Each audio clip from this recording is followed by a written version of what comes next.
नमस्कार मित्रांनो, या क्षणाची सगळ्यात मोठी ब्रेकिंग बातमी आहे. संयुक्त अरब अमिराती म्हणजे UAE ओपेकमधून बाहेर पडत आहे. नुसतं ओपेक नाही, ओपेक आणि ओपेक प्लस या दोन्ही गटातून UAE बाहेर पडत आहे. ही बातमी काहीतरी प्रचंड मोठ्या घडामोडी घडण्याची नांदी आहे. आणि मला असं वाटतं की कुठेतरी या बातमीचा अजित दोवल, राष्ट्रीय सुरक्षा सल्लागार अजित दोवल यांनी 2च दिवसापूर्वी 16 सदस्यीय मुस्लिम शिष्टमंडळाशी 1.5 ते 2 तास चर्चा केली. या चर्चेची बातमी अशी आली की त्याच्यामध्ये शिक्षण आणि विकास वगैरे या गोष्टींवर चर्चा झाली, पण एका वाक्यात अजित दोवल यांचा संदेश जर सांगायचा झाला तर अजित दोवल यांनी या मुस्लिम प्रतिनिधींना सांगितलं की आपण एकाच नौकेतून प्रवास करत आहोत. आपण बुडूही एकत्र आणि आपण तरूही एकत्र. एरवी वाटेल याच्यात काय मोठी गोष्ट आहे, हा एक राष्ट्रीय एकतेचा संदेश दिलेला आहे. परंतु हे कुठल्या कॉन्टेक्स्टमध्ये घडतंय हे समजून घेणं महत्त्वाचं आहे. मी इराण युद्धाच्या साधारणतः आठवडाभर आधी एक व्हिडिओ केला होता. काहीतरी गूढ आणि भयंकर घडत आहे. तेव्हा विषय होता अजित दोवल यांच्या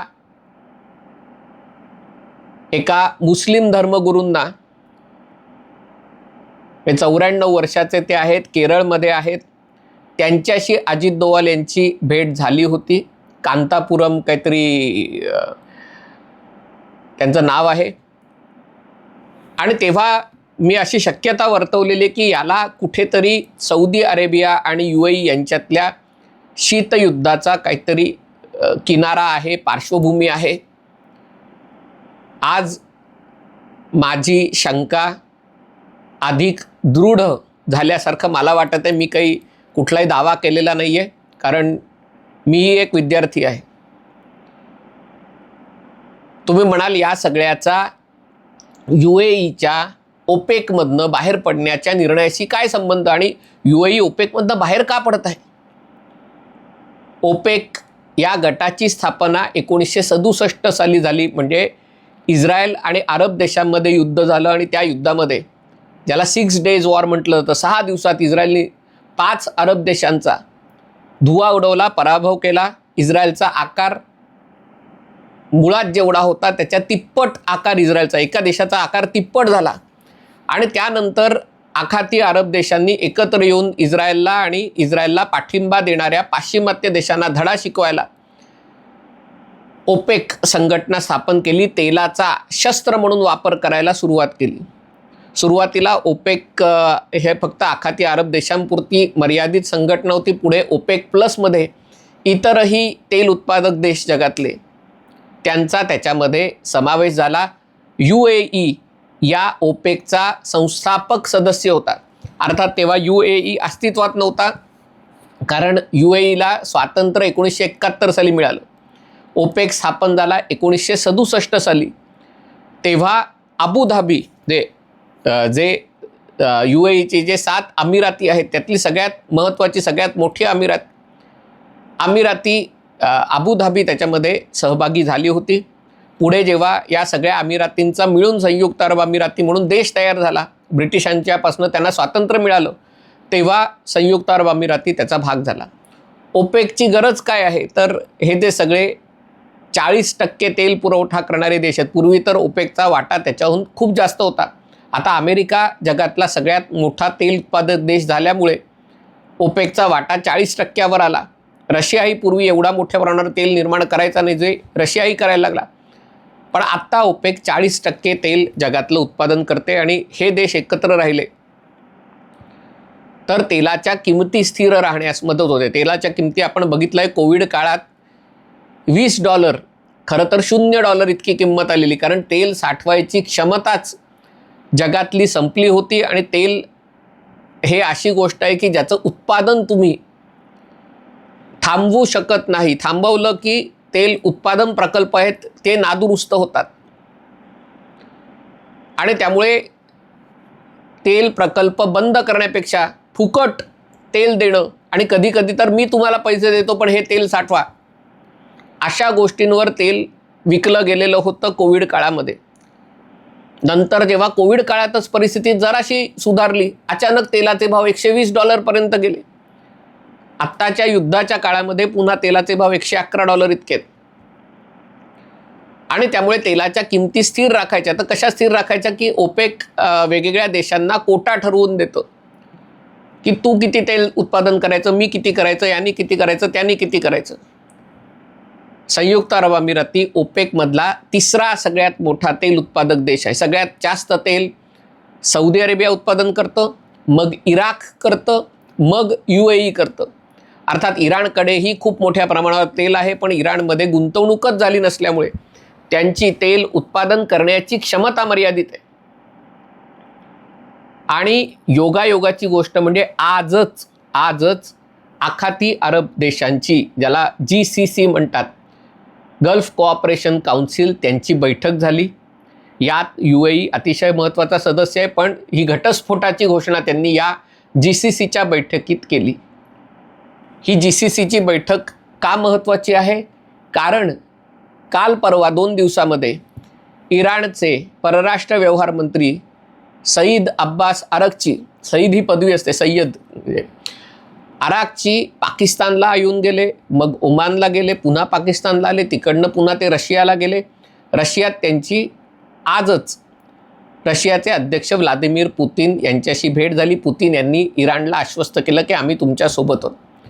या सगळ्या अराक्ची यांच्या बैठका चालू असताना डोनाल्ड ट्रम्प यांचा सूर अचानक निवळला आणि मग डोनाल्ड ट्रम्प यांनी सांगितलं की चर्चा करायची नाही तर फोन करून वाटाघाटी करता येतील, म्हणजे त्याच्यासाठी उगा 15-16 तास मला पाठवायचं नाही आहे. मग इराणनी जो सुधारित प्रस्ताव सादर केला असं म्हटलं जातं आहे, त्याच्यात त्यांनी इराणच्या अणु इंधन युरेनियम समृद्धीकरणाचा विषय आणि बाकीचे विषय वेगळे करण्याचा प्रस्ताव मांडला. जे अर्जंट विषय आहेत आत्ताचे, होर्मुझची सामुद्रधुनी, त्याच्या असलेला वेढा, इराणची क्षेपणास्त्र, त्याच्याबद्दल आत्ता एक सहमती करता येऊ शकेल. युद्धविराम पुढे वाढवता येऊ शकेल, वाहतूक सुरू करता येऊ शकेल. आणि जो युरेनियमचा मुद्दा आहे तो चर्चेला अनेक महिने लागतील, तो स्वतंत्रपणे समांतरपणे त्याची चर्चा व्हायला पाहिजे, असा प्रस्ताव इराणने ठेवला. ट्रम्प यांची वेगवेगळी वक्तव्य बघता अमेरिकेला हा प्रस्ताव मान्य होणं अशक्य होतं. अमेरिकेकडनं दावा केला जात होता की होर्मुझला ज्या प्रकारे वेढा घातला, इराणचं तेल बाहेर पडू शकत नाही आहे, इराणचं पिंप आता फुटणार आहे. पिंप फुटणार आहे म्हणजे कारण इराणकडे तेल साठवण्याची क्षमता नाही. खर्ग आयलंड त्यांचं आहे, खर्ग बेट, त्याची साठवणुकीची क्षमता पूर्ण झालेली आहे आणि त्यामुळे इराणला काय करावं लागेल तर इराणला आपलं तेल उत्पादन प्रकल्प बंद करावे लागतील. त्यांनी ते बंद केलं की पुणे सुरू करायला त्यांना अनंत अडचणींचा सामना करावा लागेल, कारण इराण विरुद्ध वेगवेगळ्या प्रकारचे निर्बंध आहेत आणि त्यामुळे इराण आता काही फार काळ तग धरू शकत नाही असं अमेरिका 2-4 दिवसापूर्वी म्हणत होतं. इराणने याच्याबाबत काही भूमिका घेतली नव्हती. एकच भूमिका कानावर पडली की आमचं जर तेल उत्पादन प्रकल्प बंद झाले तर अरब देशांना त्याची किंमत चुकवावी लागेल. म्हणजे पुन्हा इराणची तीच धमकी आहे. म्हणजे एकीकडे असं चित्र दिसत असताना की अमेरिकेने इराणचा गळा आवळला आहे, अचानक ती पकड सैल झाली.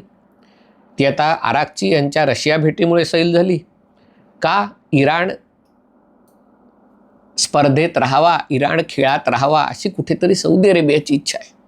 सौदी अरेबियाची इच्छा का असावी? कारण आज सौदी अरेबियासाठी म्हणजे हे जे पश्चिम आशियातला जो संघर्ष आहे तो अरब विरुद्ध पर्शियन, सुन्नी विरुद्ध शिया, सौदी विरुद्ध इराण हा संघर्ष त्याच्या मुळाशी आहे. मी सौदी विरुद्ध इराण यावर एक अख्खी व्हिडिओ सिरीज केलेली आहे. ज्यांना इच्छा असेल त्यांनी पुन्हा बघा.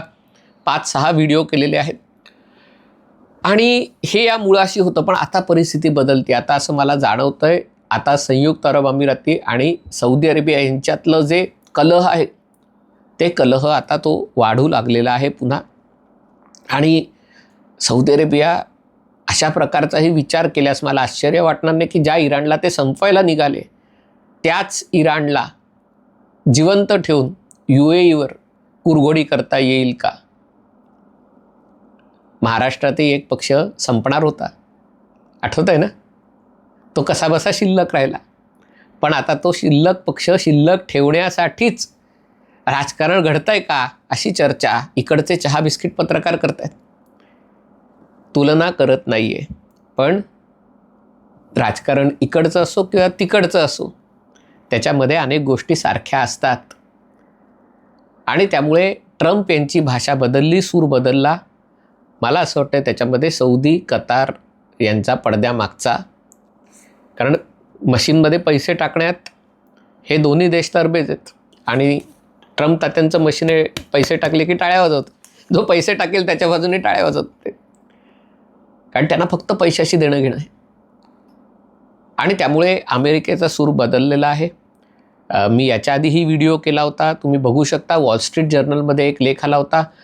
संयुक्त अरब अमिरातीने अतिशय विनम्र भाषेत अमेरिकेकडे नुकसान भरपाई मागितलेली, आणि जर नुकसान भरपाई दिली नाहीत तर आम्हाला काहीतरी वेगळा विचार करावा लागेल, आम्हाला चीनशी थेट युआनमध्ये व्यवहार करावा लागेल, किंवा आम्हाला अमेरिकेतली गुंतवणूक विकावी लागेल, असं त्यांनी सूचित केलेलं की बाबा मदत करा, नाही तर आमच्या पुढे काही पर्याय उरणार नाही. ही विनंती होती, पण त्या विनंतीत चेतावणीही होती, धमकी होती. आता याचं जे काही होईल ते होईल.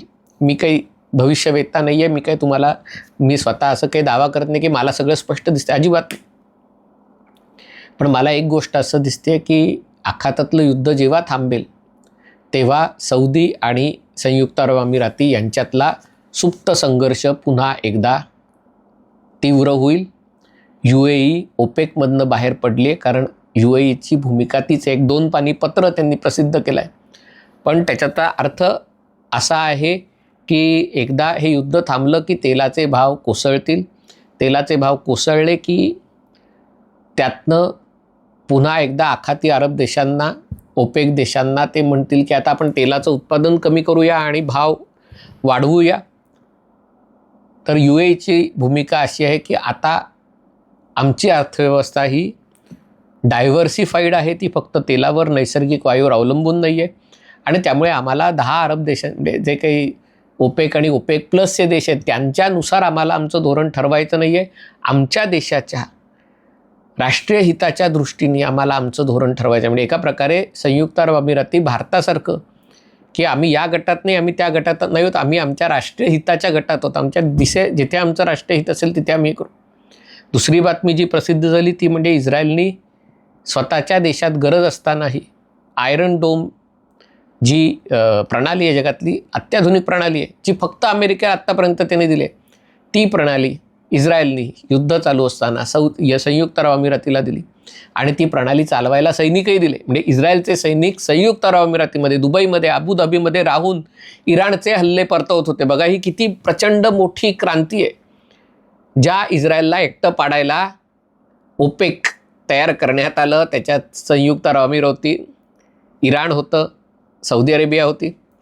त्याच इस्रायलसोबत संयुक्त अरब अमिराती आज इराणशी युद्ध लढत आहे. आणि त्यामुळे एक मुस्लिम जगातली एकता आहे, तिचं स्वप्न कधीच भंग झालेलं होतं. पण आखाती अरब देशांच्यातलं ही आभासी ऐक्य आता फुटलेलं आहे. आणि याची भीती अशी वाटते की हे शीतयुद्ध सुरू असताना भारत संयुक्त अरब अमिरातीच्या जवळचा आहे किंवा पाकिस्तान सौदी अरेबियाच्या जवळचा आहे. त्यामुळे सौदी अरेबियाकडनं, तुर्कीकडनं, कतारकडनं भारतामध्ये अशांतता करण्याचे प्रयत्न केले जातील. इथल्या शांतताप्रेमी समुदायाला चिथावणी देऊन इथे अस्वस्थता निर्माण करण्याचे प्रयत्न केले जातील. हे कदाचित राष्ट्रीय सुरक्षा सल्लागार वगैरे मंडळींना आधीपासून दिसतंय हे जेव्हा, आणि म्हणून ते कांतापुरम, अली मुस्लियार वगैरे त्यांच्याशी दोवाल्यांची भेट झाली. आत्ता ज्या सगळ्या समाजातल्या नेत्यांची भेट झाली, त्याचा तात्पर्य मतितार्थ हाच आहे की राजकारणात जे चालायचं ते चालेल. राजकारणात TCS, अमरावती, परतवाडा याच्यावर राजकारण होत राहील. कारण राजकारणात शेवटी तुम्हाला काहीतरी हवं असतं. पण आपण एकत्र प्रवास करतोय आणि आपण एकत्र तरू, एकत्र बुडू हा संदेश अजित डोवाल यांनी दिला. आता तो संदेश कुठपर्यंत जातो, काय होतं माहिती नाही, पण आखातात संयुक्त अरब अमिराती आणि सौदी अरेबिया यांच्यातला जो संघर्ष आहे ते पुढे आखाताचं आणि त्याच्याशी अवलंबून असलेल्या भारताचंही भवितव्य निश्चित करण्यात खूप महत्त्वाची भूमिका बजावणार आहे. हा व्हिडिओ आपल्याला आवडला असेल तर कृपया लाईक करा, शेअर करा आणि चॅनल सबस्क्राईब करण्याची विनंती आहे. तुर्तास इथेच थांबतो. पाहत रहा MH48.